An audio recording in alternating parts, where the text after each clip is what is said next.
Hey everybody, this is Nate Smoyer, and you're listening to the Tech Nest Podcast. This is the show where we sit down with the leaders in real estate and technology to find out what they're doing to transform the way we buy, sell, and invest in real estate. If you've got an interest in real estate and technology, stick around.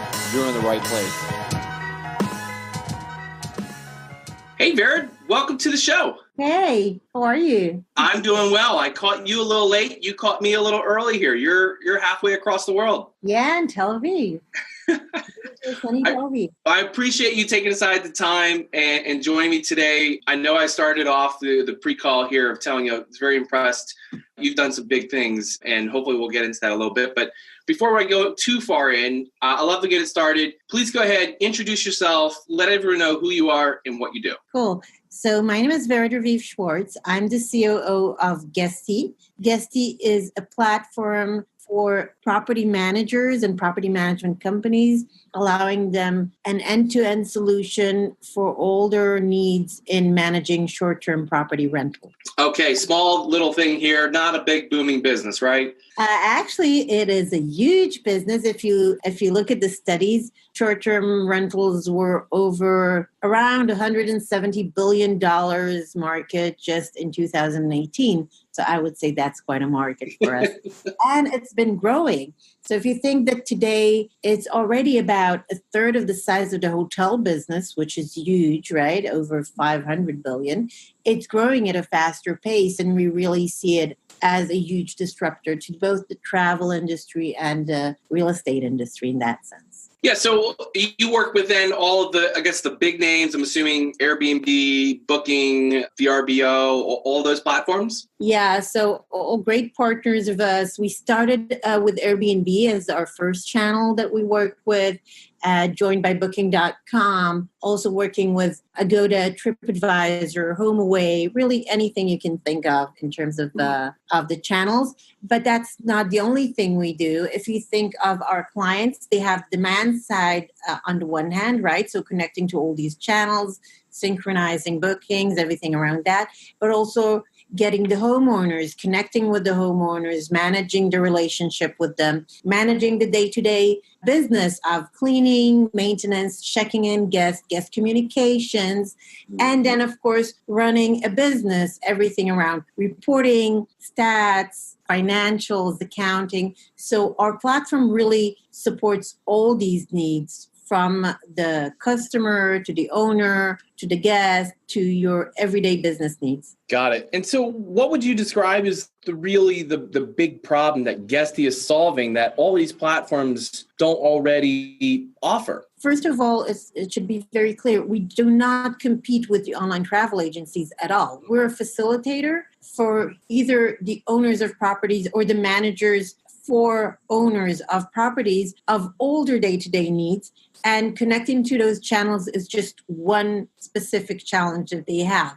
So if you have one, I'm sure you stayed at an Airbnb before, right? Oh yeah, I've got one coming up again in 2 weeks. Yeah. So if you manage one apartment, okay, you can deal with that. Okay. You have guests coming in and out. You have your Airbnb listings. You manage that. You think of pricing. You think of how to optimize. You clean the apartment. Everything's fine. Now think you have 5 of those or 50 or 500, right? There is no way you can do it without automation, without syncing your calendars, without syncing the OTAs, without managing your staff, without managing your finances, right? That's where Guesty comes into the picture. There are people managing 500 units? Yes, there are. Because I'm not all the way up to speed on short-term rentals and vacation rentals. So you're telling me that there are people who specialize in, and I knew this, but 500 just seems like a huge amount. There are people that manage thousands of units, not people, companies, right? Those are big companies. Some of them raised a lot of money, actually. If you think of companies like Vacasa, like Sonder, raised over $100 million. Vacasa raised over $200 million. But there are also the mid-sized ones that raised $10, $20 million or $1 million or didn't raise money at all in our bootstrap, but still manage quite a business. I think the beauty of it is that you see this new generation of entrepreneurs that realize that the Airbnbs of the world created a need for a new type of business, right? We have, on the one hand, we have all these travelers that want to stay at something that is different than a hotel, right? They want to have the flexibility. They want to feel local. They want a special experience, or their family or friends staying together. So they're looking for alternative accommodation.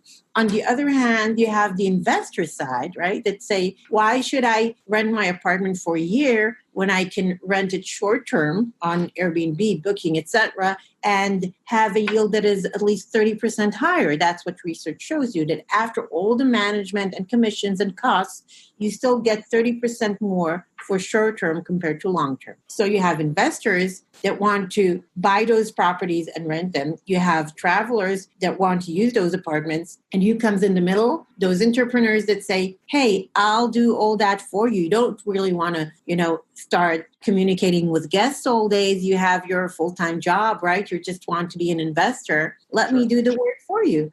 And it's quite a business all over the world. We currently manage properties in over 70 countries. Wow. Okay. So, you guys are full on global. You're working with all these different platforms.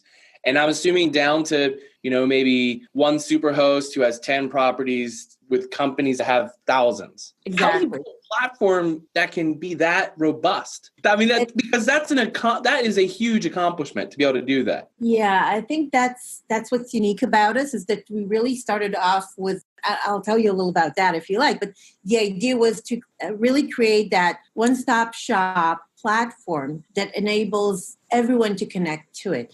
So in addition to having a very robust product with, I'd say, over 20 different products in it, right? Connecting to channels, portal for homeowners, guest communications, maintenance tools, etc. We also have a marketplace with a very robust API, by the way, which allows different point solutions to connect to our marketplace and offer an extended solution to our clients. One example could be pricing optimization, like dynamic pricing solutions. If you think of Beyond Pricing, Price Labs, etc.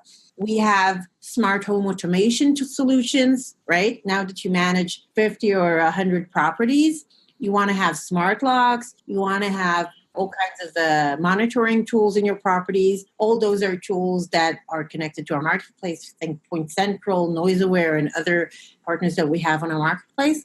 So if you think of all that, we're really offering either directly or through our marketplace a bundle of solutions to property managers everywhere. Yeah, this just points back to, and obviously I'm a little bit more familiar with like the traditional property management side, but it just points back to like, it's so funny to think about, like we were saying before the call, like tech and real estate. It's kind of like right now they still feel like they're opposite things, like they don't go together, but this clearly shows. You're talking about how APIs are streamlining how effective a living experience can be. And it's very abstract, if on the surface, but when you dig into it, you see how this enables for so much more. You even break it down to the smart locks. No one wants to change out the key every week. So if you just have a lockbox with a key in it, well, that's fine. But someone really could easily go copy the key. It probably doesn't happen as much as people are afraid of, but still it reduces, little things like that reduce little bits of fear or uncertainty or, those kinds of things. It also improves the guest experience, right? I found myself standing outside an apartment early morning and couldn't find the key in the lockbox. Okay, and you start messaging the host and say, hey, where's my key? With smart solutions, you don't get into those situations. Yeah, I guess you could have like the Nest camera too, like talking to the person here, and let me coach you through it. Or that kind of thing. So I'm assuming that everywhere you go, do you like intentionally try to find all the unique Airbnbs and vacation spots when you travel? Well, yeah, I try to have experience, especially with our clients, right? So when I go to places, I ask my clients, hey, we'd love to, give back to our clients and stay with you. We actually insist on paying for it, of course, but we really want to stay with our clients and experience, the challenges and the advantages of those solutions. Definitely. But as you were saying, we think it's very exciting to be a disruptor in this very traditional industry, both in the real estate industry and the travel industry are, very old-fashioned industries where you also see an older generation and a younger generation coming in and trying to disrupt it through technology.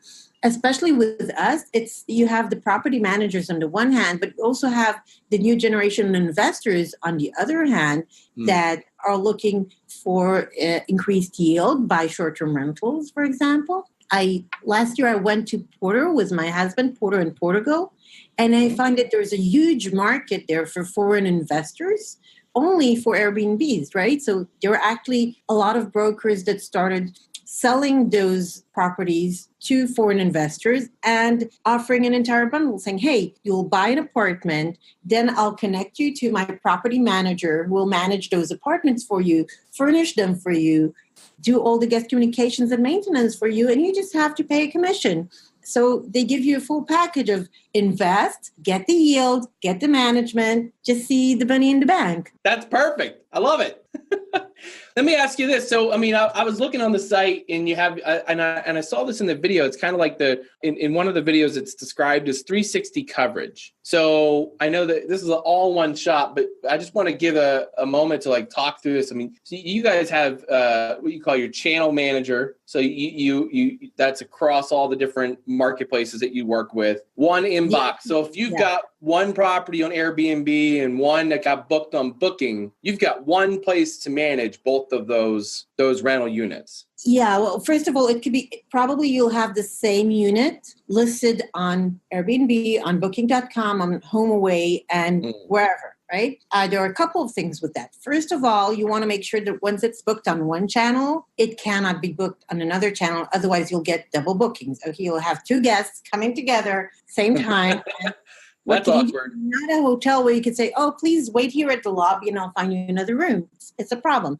So that's the first thing that we manage, right? All the calendar syncing, making sure that once you have a reservation, it's blocked on other OTAs.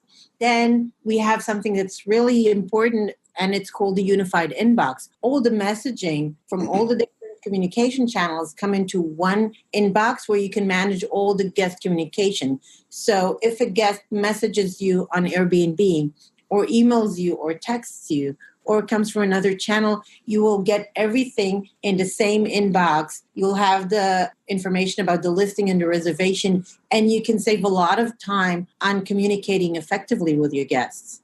That's awesome. I dig it. And so like when I got a text message this morning about my place that I'm staying at in LA. So then those, like when I get those messages from the inboxes, that can be automated through Guesty, right? Exactly. Automation is a very big thing for our clients, right? Yeah. Because again, think if you're managing 10 or 50 or 100 listings and you need to message so many customers regarding so many things, we automate a lot of those processes. Okay, you check in, you get certain automated messages. You check out, you get certain automated messages, and so on and so forth, to really save you a lot of time and make sure that you focus on growing your business. I think one of the amazing things we see on Guesty is that our clients really grow with us. Okay, they grow over 100% year over year, both in revenue and in listings. We actually stop. You're going to make me quit the long-term rental game. Exactly. But we really see customers that didn't only double, they quadrupled with us. Okay. Wow. That's successful they've become in as short as, a year and a half or 2 years. So who would you describe as the perfect customer for Guesty? I'd say the perfect customer, first of all, I think we can get a lot of perfect customers in this huge and exciting ecosystem. The perfect customer is a property manager who manages more than 5 listings. But again, it could be 5, 50, 100, any number that makes it their full-time business. Okay, if you're just doing it on the side, managing a couple of properties, we're really not the solution for you. But if you decided that your business is managing short-term rentals, we are the solution for you. And we have different types of customers, actually. We have those customers that I described to you as entrepreneurs that are very tech savvy, They wanted to start a business, and they usually struggle more with the operational side of, okay, how do I manage this? How do I manage cleaners and maintenance and just communications, things I'm not familiar with? On the other hand, we have the more traditional property managers. And in that case, we're helping them move from offline to online, right? Understanding that today they can't really continue to grow without being introduced to the major OTAs like Airbnb, Booking.com, et cetera. You can't just, have your chalets in the Alps and forget about the online world. You have to get connected. So we help them with that online part of their business. So really, there's something in there for any property manager. Oh, that's very awesome. I'll shift gears a little bit. I want to talk a little bit more broader picture and kind of pull out of the weeds, so to speak. I would like to get your thoughts, so you hinted at this earlier, the short-term and vacation market continues to rise. And I keep saying short-term because I want to include, that's business travel, that's people who are in town for a month on a gig, traveling nurses, and then you got vacationers. I think those are, and then I guess the digital nomad even itself is now more of a thing. So we have all these people traveling quite a bit. Do you see this particular market expanding at the continued rapid rate it already has for some time yet? Or do you see it starting to level off? I actually believe it will continue to accelerate in terms of the growth rates. And you mentioned a few trends. Think of digital nomads and the fact that people can now work from anywhere. We have millennials that like to travel. Travel is becoming a commodity with over 1.4 billion travels in, I think, 2017. I don't have the numbers for 2018 yet, but just think about it. 1.4 billion. It means that travel has become a commodity, a basic need of everyone and anyone.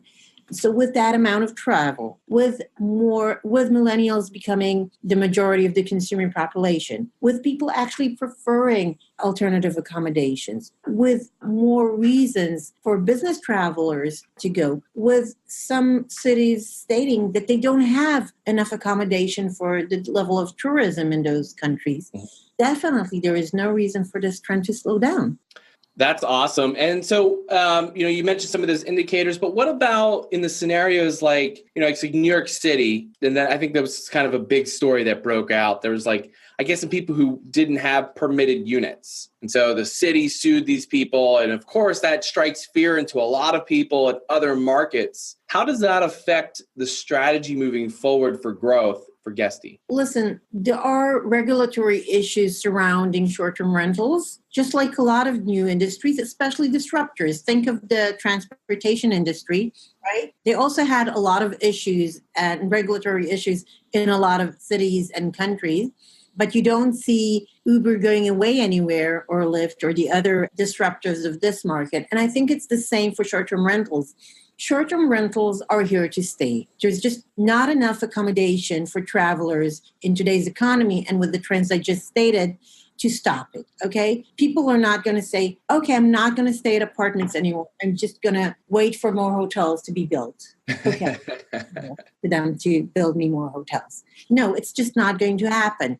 We'll have to work with regulators to find the correct way of doing this. And yes, sometimes if you don't do it correctly, it's a problem. I do agree that there's no reason why you would not pay taxes that people are working correctly. And that's actually what Guesty is helping you do.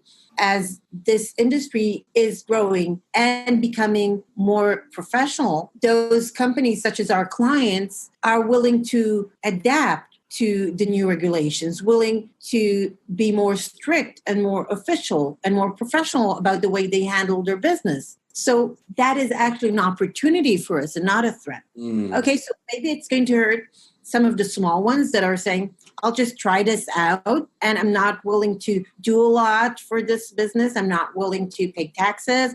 I'm not willing to abide by regulations. But if you think that this is the business for you, if you're taking it seriously, Guesty is here to help you actually enforce regulatory needs. We have a few solutions within our platform that help you assure that you monitor the regulatory requirements and abide by them. I love that approach. I mean, not trying to skirt around and say, okay, well, if these are the rules, we're going to play to the T on the rules. and it only further, I think it's such a good attitude because it only further legitimizes both the market demand as well as the solution to meet that demand. And like you said, like permitting to build a hotel is near impossible because first you have to have the right zoning. And it's not like we're getting more zones that are designated hotel. So the only option is that the price has to go up on those hotels because it's the same or more people vying for a limited number of rooms, which is why I love it because it's just such an obvious, clear market demand being met. And it gives you the opportunity of having a unique experience like you described, Motel 8, hey, I've stayed at lots of them, nothing against them. But there's just something cooler about I was in San Diego recently and I was just by myself. I only needed a room, but I got to stay in this really big mansion. And I don't know. It wasn't very expensive. It was cheaper than the hotels. And I was like, but this mansion is so cool. It had a spiral staircase and all this other stuff. I was like, well, this is kind of cool. I'll live it up for a night. So I think it's cool that you guys are doing that. So you guys are all over the world. How many markets did you mention earlier? I forget the number that you're currently working in. 70 countries. 70 countries. Okay, so we're not just talking cities. We're talking is there any one particular market right now that you're focused on gaining more adoption in? Because I'm assuming this is not just English speaking. You're in different language zones. Yeah, well, first of all, we started with English speakers only. So still, I'd say the majority of our customers are English speakers. The good thing about our industry is that most clients, even if they're not in English-speaking countries, speak English. They have to speak to tourists, right? So they happen to speak decent English. But still, we see a lot of potential in adopting additional language. We just introduced 6 new languages on our platform. So now we're available in 6 languages. We're going to introduce an additional 10 languages very shortly. So this is a very big focus for us this year. We're launching this month our new office in Barcelona, followed by additional European offices. Our first office was in LA, so now Barcelona, and we'll have a few more announcements soon because it's really a focus for us to get into those local markets and local languages, understand the local culture, having our customer success team members and account executives be there for our clients in their locations. So that's definitely something that you'll see a lot of this year. That's very awesome. So then, and obviously I think I'm going to guess, with the platform, being able to be international, being able to adapt, and the market conditions have been great recipes for growth for Guesty. But what would you chalk up as one of the secrets behind, maybe not a secret, but really a key ingredient to continued growth of Guesty? Because it's clear you guys aren't really just kind of maintaining. There looks like to be an aggressive growth trajectory here. Yeah, I think this market is not only growing, it's evolving very quickly. The needs of our clients are changing. If I have clients that grew with me that started off with 10 properties and now have 200 properties, their needs as a 200 property customer are different, and I have to be there for them. So we've adopted a lot of new features for apart hotels, right? For customers that started to having full buildings of apartments and not just single units. That's a lot of the focus this year is on what we call enterprise clients or feature for enterprise clients. And we'll see a lot of that. We keep changing, modifying, thinking of what will be the next big thing for our users. What do they need? And what do their clients need, the guests, right? We really try to take a customer-centric approach and help our customers take a guest-centric approach with their guests. So thinking, what would help them excel in their business, right? Which means what would help them give the best guest experience to their guests. So It's a B2C kind of thinking. Yeah. And, I've had others on the show that are in the property management space. And I think one of the things that in the long term, people that stood out to my mind, and it sounds like it's similar to you guys, even though your customer is the property manager, you see the end user as the focus, because if the experience isn't good for them, the property manager likely isn't going to do as well or succeed as well. And I've always admired any the companies that really focus on the end user, even if that's not their customer. I think they're going to be they're the winners, because they're always going to rise to the top long term because they deliver that best experience. In our case, by the way, it's not just the guests, it's also the homeowners. Sometimes my property manager serves in two hats, right? He has the guests on the one hand and the owners on the other hand. He needs to have great communication tools with both and the best experience for both. And we really try to help him in those two different interfaces. Got it. Have you guys tracked like how many travelers have come through the Guesty platform through the lifetime of the platform? Ooh, wow. I'm just curious, like what that number has got to be. It's a lot. It's a lot.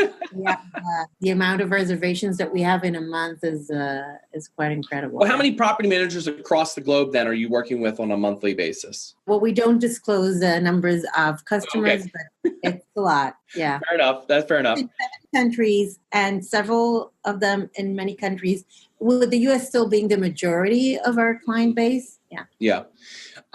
So I'm sure over the years, so you guys got started, I looked up, found 2013, right? And so I'm sure the industry has evolved since then. It has changed, like you said, and it's changing rapidly. So I'm sure over the years, you guys tried to change with it and something hasn't worked out, or maybe there was a failed experiment, or you tried doing something and realized, hey, that's not for us. Can you share a story that would be something along those lines? I even have a better story for you, okay? Oh, yeah. Let's go. Well, the interesting thing about Guesty as it started by the two co-founders, Kobe and Amiad Soto, which are identical twin brothers, by the way. And when they started the company as a Y Combinator, by the way, graduate, and they started it with understanding that Airbnb is exploding and it just doesn't make sense that it is with the work involved in actually serving guests with your apartments.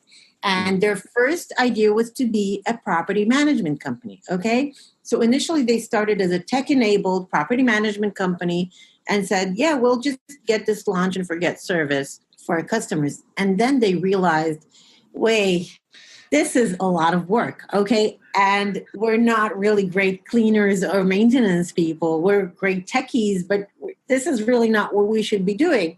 And they said, you know what? We'll do it on the cloud. We'll be a property management company on the cloud. But that really didn't work out that well either because they had to compete with all those on-the-ground property management companies, right? It took them almost a couple of years to realize that since what they excel in really is technology, their best bet is to sell that technology to the other property management companies that are out there. And that's where things really started to click for them. So if you think of Guesty in the current model, it really exists from, I'd say, early 2016, when they really became the platform for property managers rather than trying to be a property manager themselves. And I think it's a great thing that founders say, okay, this is what we're really good at, and understanding the customer need, right? Because they were a customer. They were a property manager. They understood the pains. They understood the needs. And I found a lot in tech in general that the best companies are the ones that come out of a need of a founder that really understands what it is they're doing, what is the problem that they're solving. And that's exactly what happened with Guesty. This is why I joke with people, and I did with you before the show, like, when I became a realtor, it was both not a great decision, but also a great decision because while the grind is real and it is hard, there's no way around it. You're right. The perspective you get, it doesn't matter how many books you read, how many people you talk to, when you do it, when you're in it, when you feel it, and it becomes very much more real and raw. Even when I just rented out, we just rented out another unit this weekend, and going through that process and using, our client's platform. So just like we are customers of our clients. So we're working with Avail, and, you going through that and working through the platform. And I was taking note of like my feelings, even though I've done this before and I've gone through this before, my feelings are like, what if he really is a convict and it didn't come back on the eviction report or something, like all these things. And so you're right. The perspective is just totally different and enables you to go deeper into what does the product really have to offer versus just something on the surface. I love that. That's why it's also very important for me to meet with clients and to meet with guests and to understand what they're going through and to dig, right? Yeah.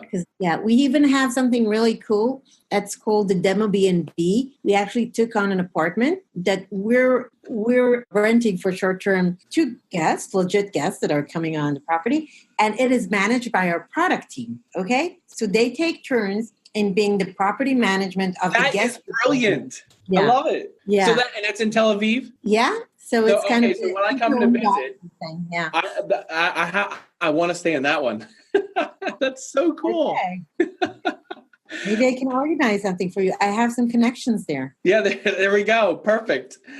Well, let's shift gears a little bit here. So, and I'm so glad you brought that backstory because, understanding like it took 3 years really to kind of figure out the rhyme and rhythm. And so one thing I pay attention to a bit is the fundraising happening in real estate tech. You guys have raised, according to Crunchbase, so I don't know if there's more that hasn't been announced, 24 million since the company's been founded, but really a majority of that just came last year, about 19 million or so from last year. The first question I want to ask you is, what's the reason for raising that amount and how is that directly impacting the growth of Guesty? First of all, I think we see a lot of funding flowing into this industry because as you said, it's an industry that is going through an evolution and is being disrupted by technology. Technology can really take this industry to a new level. So we see a lot of interest. I mean, everybody's looking for the next big thing. And I believe that both travel tech and real estate tech are the place where everybody's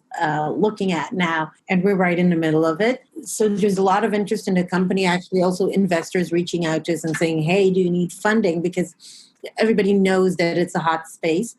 And I believe that what we can do with additional funding is really accelerate our growth and accelerate our pace. So we know what we need to do. The question is, are we going to do it by opening 2 offices this year or 6 offices this year? Are we going to add 5 new features this year or 50 new features this year? Are we going to integrate with 10 partners or 30 partners, right? Those are the types of things we're looking into.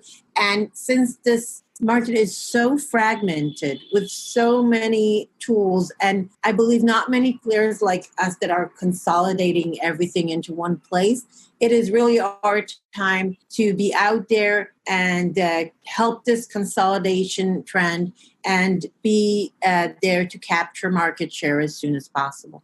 Yeah, I totally understand that. And then so and I know that there's been a little bit of a slowdown. Well, depending on who you ask, there's been a little bit of a slowdown in funding pouring into real estate tech. But do you see that continuing at the trajectory it's at or even further increasing as people realize the opportunity that exists? I believe we'll still see a lot of investment in real estate tech. I think it's one of those industries that has always remained very solid, very basic. People love investing in real estate. Okay, think of, everyone it's from the young. It's fun, but it's also, it's solid. A house is not going anywhere, right? It's not like stock that can disappear. It's there for you. It taps into our most basic need. I mean, you look at Maslow's hierarchy, it is a roof over your head of safety. It doesn't get any more basic than that. I mean, it's an innate desire to have that. So you're right. Yeah. So I think people will always continue to invest in real estate, which means a lot of money will flow into real estate. And in today's world, you need technology to enable, getting more international investments and transactions, more deal flows, more needs, more automation. Getting this year, we're working on machine learning and AI to be more active on our platform, right? Because there are so many new tools that you can introduce to make your work more efficient. And think of the travel industry, think of the flight world, right? Where was it, 50 years ago and how computerized and modernized it is now. I think we're in the same place with real estate and travel. I love it. We're going to shift gears into my favorite segment of the show. We get to play a game called For the Future. So For the Future is a segment where I get to ask each guest who comes on the show to give their best predictions based on the following 4 questions. Baird, you ready to play? Ready. All right. Question number 1. What does Guesty look like 1 year from now? Guesty's going to be bigger, stronger, a more dominant player in the industry. And I believe a leader in our space. All right. Question number 2, and this is the first time I'm going to do this. I'm actually going to change this question slightly than I normally. Usually I just ask about the housing market, but I want to ask about the short-term housing market. What will the short-term housing market look like 1 year from now? I think we'll see a lot of consolidation, a lot of it turning to be more professional because of regulations, because of the opportunities, because of the tools that are now available. We'll see more professional property managers becoming major players. We'll see a lot of consolidations of small players into larger players. We'll see the large OTAs really tapping into that professional management audience rather than the small consumer audience. And we'll continue to see it grow and be more significant. I believe we'll even see more and more of the hotel business trying to tap into the short-term rental business. We already see some of the major hotel chains experimenting with short-term rentals, saying maybe we should have some apartments as well. Maybe we should have some property management companies that we're in touch with. And I believe we'll see an increase of that trend as well. I think the smart ones will become LPs on the investment side to start before they, and then they'll go that route. I think you're totally right. You're on to something with that. Question number 3, when will the next big boom or bust happen in real estate? And so particular probably to the US market is where, we generally focus, but I'll allow you to interpret as you wish. Major boom. I think some markets will always stay really strong. The major cities, I think there's been some slowdown in New York. I don't believe that will last. I believe it will continue it will rise again very shortly. I think at Guesty we see some interesting trends from the short-term rentals industry and see a lot of peak on the more southern cities. Nashville is really booming and has become a very hot place.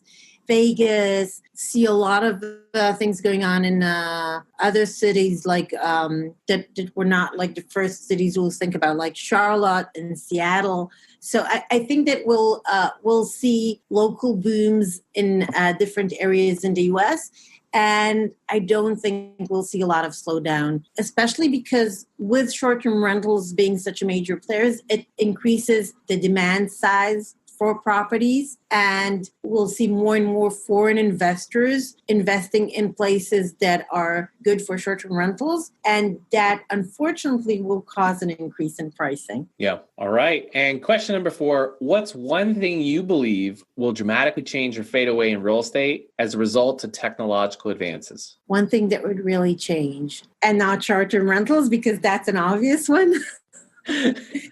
I think technology will allow you to have many more flexible deals in real estate. So having more international investments and more investments for the short term. So a lot of more trading with real estate that will be shorter term than usual. If in the past, a lot of the real estate investment was very long term, I think we'll see more flips than in the past in certain areas, and technology can help you do better assessments of yield and decision making that will allow processes to move quickly and people to change hands of properties in a more quick fashion. I agree. I love it. I'm right there with you. We're going to move into the very bottom of the show here. These are the last 3. These questions are a little bit more about you, so our listeners get to learn more directly about you. The first one is, what are you reading these days? I actually read fiction more than business related. I'm actually a member of a book club, and we read books and discuss them every month. So I'm a very avid reader. Currently, I'm reading Elsa Prance's books. You know the series? Nope. My wife is in a book club. And she's like, she reads all the fiction. I do all the nonfiction. So I hear about these things. I know they exist. I have no context. Okay. But that's very cool, though. I mean, so, okay. That's not a big deal. I actually don't think you're the first person to be on the show and say that, fiction is where your focus is at, which is probably nice to get away from the daily grind. Yeah. Yeah. All right. Question number 2, who are you learning from? I'm learning from a lot of people. I think that's what's really cool about Tel Aviv is that it's a huge tech hub. We have over 2,000 tech companies only in Tel Aviv. And we have a lot of communities around product and development and HR and you name it. And we really try to help each other. We are not competing with each other. We have a common cause of really bringing innovation into our world. And I feel that I'm learning from a lot of COOs and CEOs of other companies, a lot of professionals in different areas. And that's, I think the best thing is to learn from your peer group. That's awesome. And the last one here, what inspires you or what helps keep you inspired? Technology really inspires me. I think the fact that you see so many companies that find a pain point or a problem and solve it through technology is super exciting. And I meet a lot of founders and entrepreneurs that actually also serve as a mentor for several companies and several entrepreneurs, in particular women entrepreneurs, which is a passion of mine to really help create more diversity in our industry that is more male dominated. And whenever I hear of this amazing new idea and amazing new technology that is going to change something in this world, I find it very rewarding. That's very awesome. Vera, this has been a lot of fun. I really appreciate your time. I really appreciate you expounding on the short-term rental industry for me. I gained a lot. I think a lot of other people listening to this will probably start looking at that industry a little bit differently because we always see Airbnb as the tech solution, but clearly you guys have found a way to go deeper and really take that and expand on that and create a whole new category here for property managers. Before we head out, I want to give you the opportunity. If people want to connect with you and they want to learn more about Guesty, where do they go and how do they do that? Well, first of all, we have a website, Guesty.com. Very easy to find us. And happy to see you on LinkedIn, Twitter. It's very easy to find me, Vera Raviv Schwarz or V Raviv Schwarz on Twitter. And I also write on Medium. So again, happy to hear from anyone that has a question. Very cool. Well, thank you so much for your time. If I ever actually get a chance and the courage to cross the Atlantic Ocean, I'm coming by. You must. Cross the Atlantic Ocean. It terrifies me. Maybe one of these days we'll make it happen. But I appreciate your time and thanks so much. And we'll keep in touch. Thank you. It was great talking to you. Pleasure. Well, that's it for today. Thanks so much for listening to the TechNest podcast. Hey, don't forget you can get on the email list so you never miss an upcoming episode. That's technest.io. That's technest.io. Get on the email list. Go to the App Store, whether you found us on iTunes, Stitcher, SoundCloud, wherever you found us. Leave us a 5-star review and share it with your friends. And if you've got a guest or someone that you'd like to recommend, or if you think that you'd be a great guest on the show, hey, send me an email, nate@realteampanda.com. That's nate@realteampanda.com. See you guys later.